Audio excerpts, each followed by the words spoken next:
As you get older, you start to realise survival is not just about avoiding possessed in-laws. Sometimes survival is about navigating the perilous intersection of a home-cooked curry on your digestive tract with a late-night preview of Evil Dead Burn. The internet demands immediate visual reactions, dimly lit faces screaming into a camera in a cinema car park before the credits have even finished rolling. People want the adrenaline, they want the mess. In Morbius, I liked it. As a vampire comic book movie, it was sweet. Well, yesterday I set out to give them exactly what they wanted, an influencer style, straight out of the theatre reaction, coupled with some wholesome cooking. Welcome to my Evil Dead Burn. Groovy.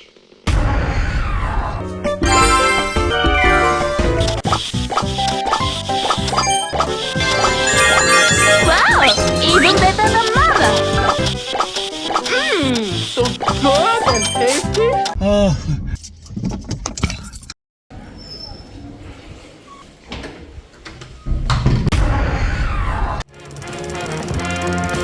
Getting old sucks.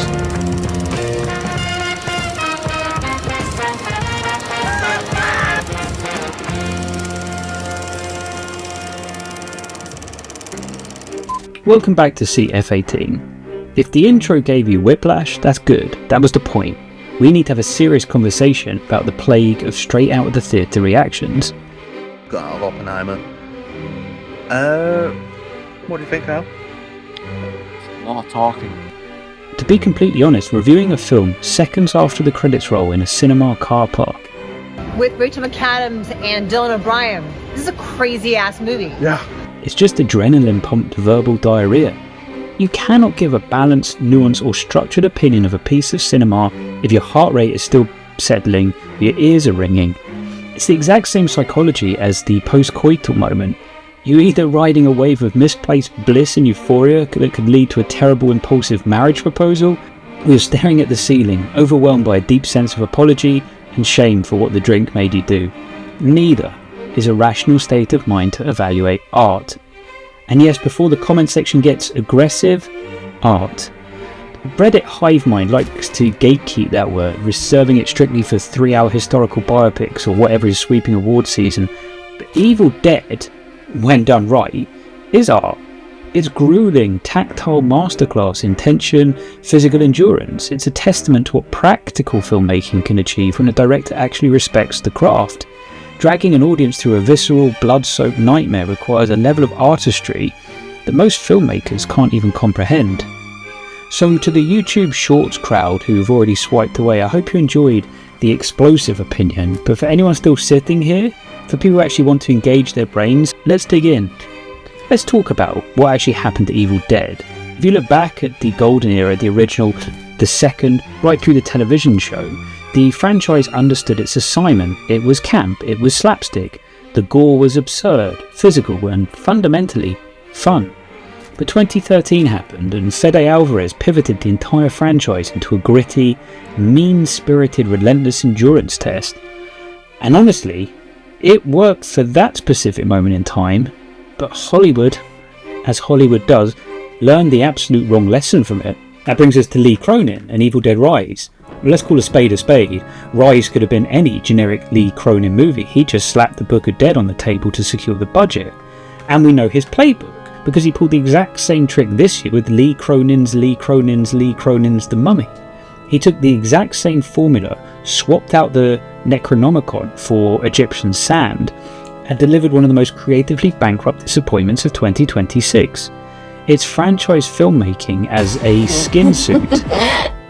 Don't worry, Grandma. It's fun to be dead.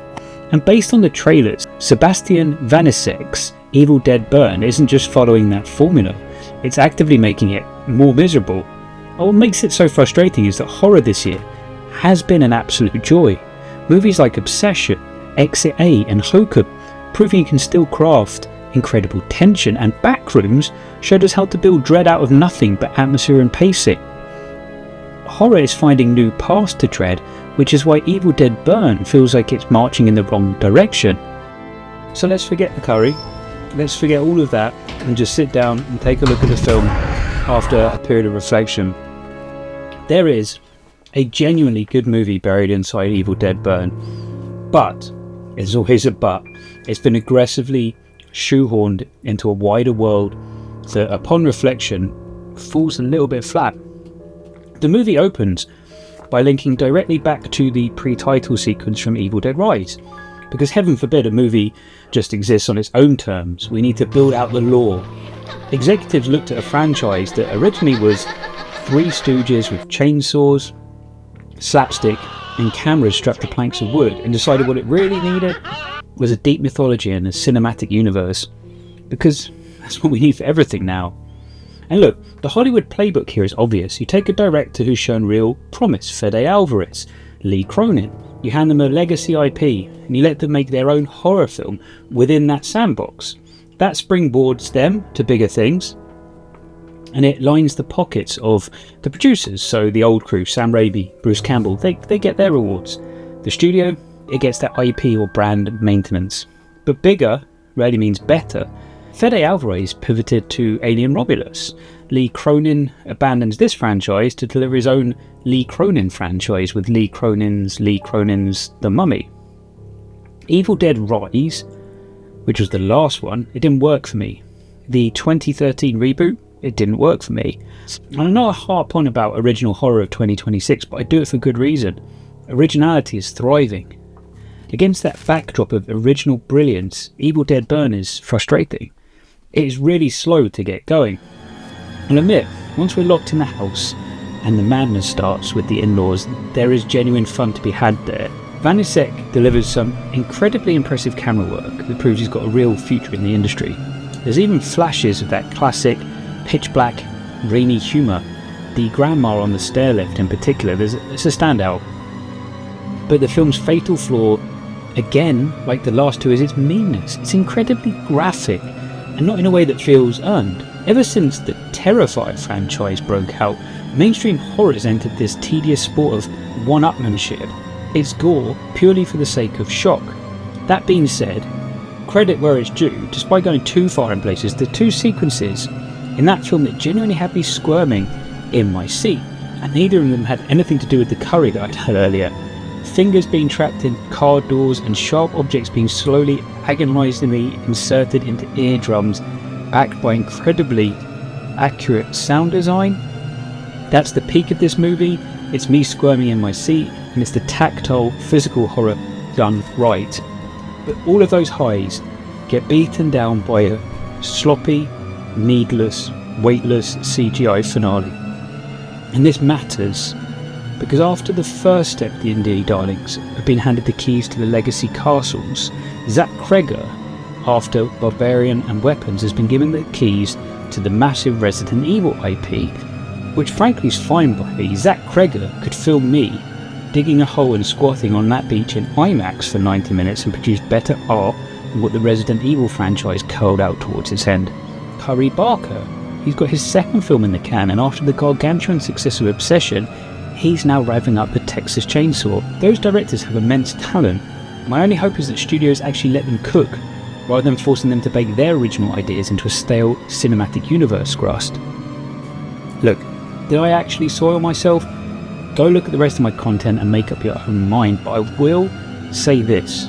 Whatever was buried on that beach bore a striking resemblance to the sloppy CGI finale I just watched on the big screen. Do better, Hollywood. I'm going back to have my dry toast and settle my stomach because I've got a champagne and caviar party with Christopher Nolan and Matt Damon next week. I think it's asleep. Would you like to know more? Movies, popcorn.